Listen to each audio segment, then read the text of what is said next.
ไอ้แก้วซื้อน้ำมันแน่โอ้น้ำมันเด้งแล้วซื้อตัญญาวัฒน์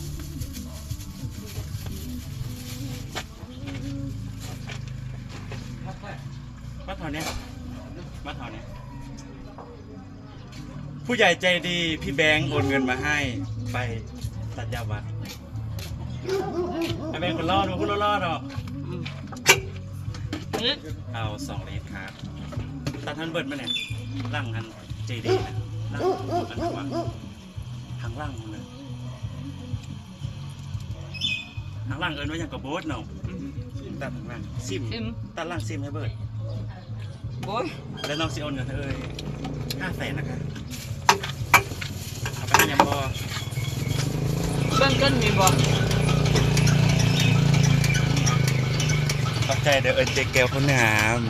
นี่เขาบอกว่าเมียเข้าคืองามแพนผมไม่เนอะเพื่อนมีหัวแล้วไอ้แก้วคนล้อคนงามมาจี้เพื่อนได้ว่าเพื่อนไปตีก็